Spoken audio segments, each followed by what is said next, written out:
Assalamualaikum warahmatullahi wabarakatuh. Selamat pagi semuanya anak ibu.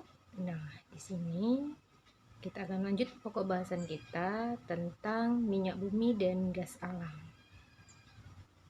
Nah, siapa di sini yang nggak tahu minyak bumi? Iya, jadi minyak bumi itu kalau seorang awam bilang minyak bumi minyak tanah. Padahal minyak bumi itu banyak komposisi minyak bumi dan banyak lagi hasil pengolahan dari minyak bumi. Jadi untuk bisa lebih tahu lagi tentang minyak bumi, mari sama-sama kita belajar. Ingat konsentrasi, sebelum belajar harus berdoa dulu. Oke. Pembentukan minyak bumi dan gas alam. Nah, di sini minyak bumi itu terbentuk dari jasad renik yang sudah berjuta-juta tahun ada di dalam tanah. Sudah membusuk ya. Nah, di situ nanti akan terbentuk batuan berpori. Nah, batuan berpori itu ada yang bagian batuan kedap. Nah, disitulah terdapat minyak bumi dan gas alam. Nah, ini di lapisan-lapisannya. Selanjutnya, nah, bagaimana komposisi minyak bumi?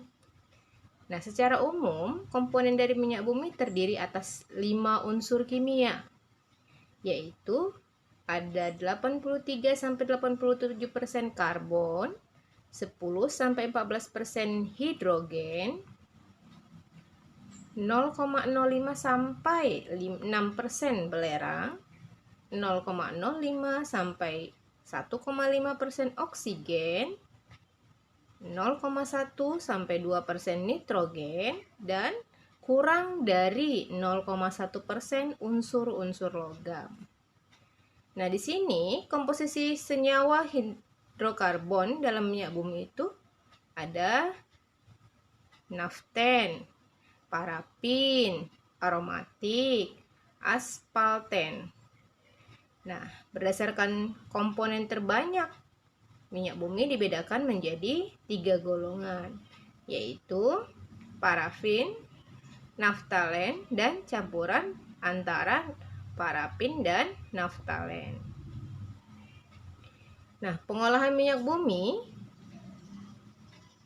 ada beberapa tahap dalam pengolahan minyak bumi. Ya, pengolahan minyak mentah awalnya, yaitu yang pertama dengan desalting. Apa itu desalting? Desalting itu adalah proses penghilangan kotoran atau garam yang terdapat dalam minyak mentah. Ya, yang kedua adalah distilasi bertingkat.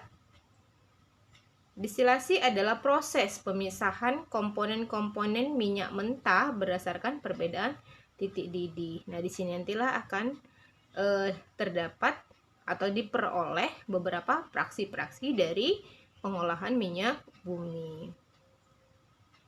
Nah, ini bagan destilasi bertingkat pada proses pemisahan fraksi-fraksi minyak bumi. Nah, awalnya dari sumur-sumur minyak. Nah, dari sumur-sumur minyak diambil oleh menggunakan kapal pengangkut minyak, kemudian diolah menjadi minyak mentah. Nah, minyak mentah ini ya, minyak mentah cair diproses dalam tanur, dipanaskan. Kemudian masuklah ke bagan atau bagian destilasi. Nah, di sini yang pertama, uap minyak mentah panas.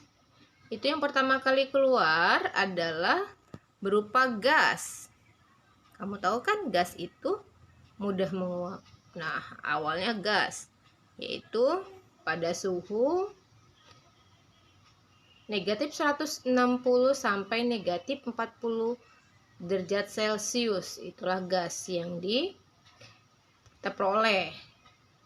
Tahap kedua pada suhu 35 sampai 75 derajat Celcius itulah kita peroleh petroleum ether, bensin atau gasolin. Selanjutnya, pada suhu 70 sampai 170, itulah nafta. Kemudian, pada suhu 170 sampai 250, apa yang kita peroleh? Ya, kerosin.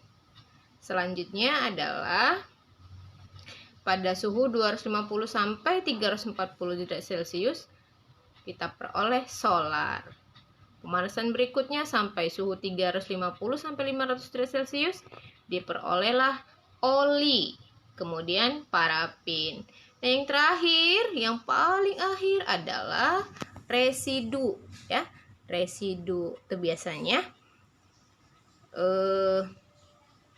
residu itu seperti kerak-kerak berwarna hitam, ya. Ya, biasanya yang kita kenal dengan aspal. Itu aspal adalah hasil pengolahan dari pemisahan minyak bumi yang paling akhir. Makanya warnanya hitam, ya kan? Yang terakhir. Nah, selanjutnya adalah praksi-praksi hasil pengolahan minyak bumi dan kegunaannya. Jadi tadi yang gas itu gunanya sebagai bahan bakar kompor gas, ya. Gas tabung, bahan bakar mobil, dan umpan proses petrokimia. Kalau petroleum ether, kegunaannya sebagai pelarut dan dry cleansing. Dry cleaning, ya. Kemudian bensin atau gasolin gunanya untuk apa? Iya, bahan bakar kendaraan bermotor, penerbangan bermesin piston, dan umpan proses petrokimia. Nafta itu sebagai bahan baku industri petrokimia. Kerosin, bahan bakar pesawat terbang, pesawat bermesin jet, kompor minyak, dan industri. Solar untuk apa? Iya, untuk bahan bakar mesin diesel. Oli sebagai apa? Pelumas, ya, pelumas mesin, ya. Parafin sebagai bahan baku pembuatan lilin. Residu, nah residunya ini seperti yang saya jelaskan tadi, seperti aspal, yaitu untuk pengeras jalan, atau digunakan juga sebagai pelapis anti bocor. Dan bahan bakar boiler. Apa itu boiler? Mesin pembangkit uap panas. Oke. Nah, sampai di sini pokok bahasan kita tentang minyak bumi. Nah, sampai ketemu di lain waktu. Nanti kalau ada yang ingin ditanyakan, silahkan masukkan ke kolom komentar. Terima kasih. Assalamualaikum warahmatullahi wabarakatuh.